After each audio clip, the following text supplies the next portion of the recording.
Hello, yeah, wrong. Just going through the details of the Axel Rudakubana trial and sentence. Well, it wasn't really a trial because he pled guilty, but to the sentence, I think some of the legacy media and mainstream media, which is one and the same, they may have gotten some things wrong. So I'm just going to go through some of the details and explain to you what's gone on. And then once we've done that, we're going to have a little insight and a dive into what young Axel can find himself facing once inside jail. So firstly, the judge got the sentencing wrong. Accordingly, in total, I sentenced Rudakubana to 13 sentences of custody for life and a minimum term to be served in custody of 51 days and 190 days. So even the judges get it wrong sometimes, but I'm sure under all that scrutiny and pressure, it was an easy thing to do. So some people are suggesting the sentence is lenient. It has been forwarded to the necessary government departments to have somebody have a look at it because it's lenient. But I will ask you a question, and you can answer this in the comments below this video. Should cases like this have been given the death sentence? It's not on the statute books. It's me possibly flying a kite, but everybody that I've spoken to is so angry at this and the way things have happened and they've unfolded and the way some parts of society have been treated. People are very, very, very angry on the streets. The judge was Mr. Justice Goose, and the sentencing only took about 19 minutes, considering how long we've waited and the days in court. Now, the thing that some of the YouTubers are getting wrong, the legacy media and some social media commentators, including some barristers, they've not checked the details. What do I mean? Well, the first thing that the media has gotten wrong is the link to terrorism. Here's Mr. Justice Goose. Count 16, possession of a document likely to be useful to a person preparing an act of terrorism. The sentence is 18 months custody. So you see, Mr. Justice Goose said clear evidence of a settled intention to carry out mass killing, quote unquote. On one of his computers, says Mr. Justice Goose, of particular significance were copies of an Al-Qaeda training manual, which described methods of killing with a knife and where to attack the victim. Now, I'm not going to go into too much detail here, but I've been doing a deep dive, and I will try to explain things on Sunday in the live, not in this video, in the live on Sunday. So you can join me Sunday night, 8 p.m. on this channel. So, as I say, this Al-Qaeda training manual, which described methods of killing with a knife and where to attack the victim, part of this Al-Qaeda training manual, according to Mr. Justice Goose, referred to attacking the head and neck, just as he had done to some of his victims in this case. And again, I'm quoting Mr. Justice Goose. Of particular significance were copies of an Al-Qaeda training manual, which described methods of killing with a knife and where to attack the victim. Part of it referred to attacking the head and neck, just as he had done to some of the victims in this case. Did say in sentencing of Axel Rudakubana, he was giving him 18 years each for the attempt murder of a further 8 children. That was 16 years for each adult, and there was 2 of them. And then he gave Axel 12 years for ricin and taking into account his culpability. So with the document's possession, and this is where we have to be very specific, and a lot of people have bypassed all of this, and they need to listen to Mr. Justice Goose again. The document's possession, and I quote, likely to be useful to a person preparing an act of terrorism. Now, this is where the water is a little muddied, because they're saying it's not an act of terrorism, but Mr. Justice Goose specifically said likely to be useful to a person preparing an act of terrorism. Count 16, possession of a document likely to be useful to a person preparing an act of terrorism. The sentence is 18 months custody. So again, I'm going to ask you a question. Mr. Justice Goose is intimating that it was an act of terrorism, but saying it wasn't an act of terrorism. So which one was it? Because I'm confused by this. And for that, having possession of those documents, 18 months. Now, for counts 1 to 3, this was for the three little girls, he gave sentence of 51 years, 191 days. But this is where I would suggest that people are getting it wrong. Some people are saying that that's his maximum term. So when he served 51 years and 191 days, he can leave prison. He'll be released. No, that's not what the judge says. Mr. Justice Goose said that he was sentencing Axel Rudakubana 51 years and 191 days as a minimum term. Minimum. And a minimum term to be served in custody. For counts 4 to 11, this was the attempted murder of the other 8 children. Life sentences, 18 years minus time served, to a total of 17 years, 190 days.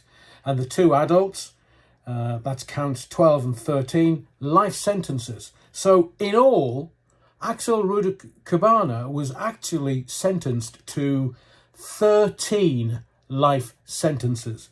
But because they were all concurrent, which means they all run together, it's the longest sentence that he will serve. Everything else will just drop off as he serves his time.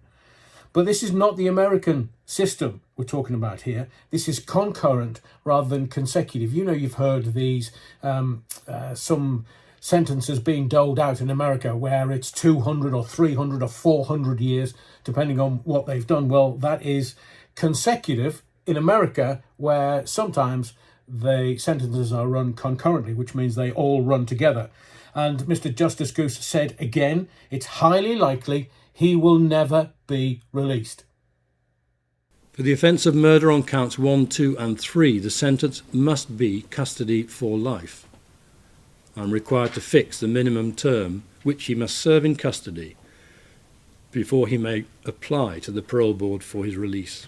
It will be for the board to decide if he is ever safe to be released into the community, and if ever he is, he will remain on licence for the rest of his life, subject to recall into custody if he breaches his licence terms. It is highly likely that he will never be released. So for counts 1, 2 and 3, the sentence must be custody for life. And Mr. Justice Goose said that he would fix the term that Axel Rudakubana must serve in custody, and it's a minimum term, not a maximum term, it's a minimum term before he can apply for parole. Now, this was stated in the judge's summing up. Not sure why the newspapers are not reporting this. And to continue what Mr. Justice Goose said, it will be for the board to decide if he is ever safe to be released into the community. If ever he is to be released on licence, and at this time it is likely that he will never be released. I need to reiterate this. The 51 years and 191 days is a minimum term, and at that point he will be allowed to apply for parole. We know that most first applications for parole normally are unsuccessful, and it might have to be left for a few years, 2, 3, 4 years, or even 5 years before he reapplies for parole. At this point, if he applies for parole, he's going to be about 68, 69 years old. And then if he's got to leave another 5, it's going to be into his mid-70s. Is he actually going to get out of prison? So let's look at Rule 43 for prisoners. That is segregated away from the general population in prison. Rule 43 is a way for a number of reasons, but it looks like that Axel Rudakubana is going to have to be a Rule 43. But you know that within prison, they're very, very sharp. Other prisoners, if they want to get to him, will just get themselves on segregation, and it might be in a small wing of maybe 6 to 10 cells. There might not be that many prisoners in that particular wing. So if it's only a small wing, Rule 43, somebody else in the prison might do something to actually get segregation and get to Axel Rudakubana. Feelings are running high at the moment, and I'm sure the general population in prisons all over the length and breadth of the land will be very well aware of this case. So, say you wanted to get into segregation to get near to another prisoner, then you would do something that you would say, you know, I feel threatened, I'm being attacked, I'm going to be beaten up, and they will get you to sign a bit of paper just to say, yeah, I agree, I'm happy to go into solitary or segregation or Rule 43. And they would do that for protection, solitary. Rudakubana is currently in Belmarsh. Now, his parents, we now don't know where the parents are, but they're certainly in the north of England. So will they take him out of Belmarsh and put him into somewhere like Wakefield?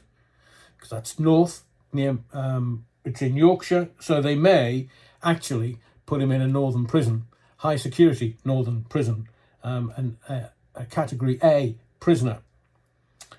I can almost guarantee you that Axel Rudakubana cannot go on to general population, GP. He'll go on to segregation wing. Child killers are not allowed to join the Brotherhood or the Muslim service. They can't go to mosque. But will that apply in this case? Because some of the Brotherhood, it's offensive and it's horrible for someone to kill children. And in the general population, it's very well known that there are certain rules that you need to abide by. And one of the rules is no women, no children, no wives, no daughters, no sisters, no mothers. Anything to do with women is off limits completely. And considering what he's done, I can't see him leaving prison at all, no matter how long he stays in. It's only a matter of time. He will be evaluated for mental health, but as the trial judge, Mr. Justice Goose, said, that he'd been assessed as high-functioning autistic. I'm just very confused about this terror charge, why it wasn't a terror charge, considering what Mr. Justice Goose said about the documents in his possession. And I quote again, likely to be useful to a person preparing an act of terrorism. And within that documentation, it showed how to do what he did. So how can that not be an act of terrorism? Only special circumstances will someone get a full life tariff. Only if terror related. So maybe that's why they didn't want him prosecuted for terrorism per se, because they didn't want him to get a full life tariff. Do you believe, again for the comments please, do you believe that justice was served? Are you happy with the amount of time he's going to spend in prison? But again, I'm going to ask you for the comments. Do you believe there's been a cover-up? At whatever level, it's down to you to decide, but do you believe there has been a cover-up? Look at the way the media are treating it. Front page, every newspaper today, virtually. But I always say to you, the bad news is always published late Friday afternoon, because by the time you've had Saturday and Sunday and you're back to Monday morning, you'll forget it. I'm not sure that will apply to this particular story and this particular criminal, murderer, killer. But they held it on a Thursday. It's hit all the newspapers on a Friday. Story's done. I wonder if any further detail will be allowed. Because there is something that I want to say, but I'm not allowed. It's not necessarily legal, but after what happened in July, and people for posting memes were literally jailed for 2 or 3 years. Some people have died in prison because of this. Well, I'll talk about it on Sunday, because what he did was in that Al-Qaeda handbook, and they're saying it wasn't terrorism. Tell me what you feel, what you think in the comments below, please. My name's Adrian Allen. Thank you for your likes, your subscriptions, but most of all, your indulgence. I'll see you in the next video soon.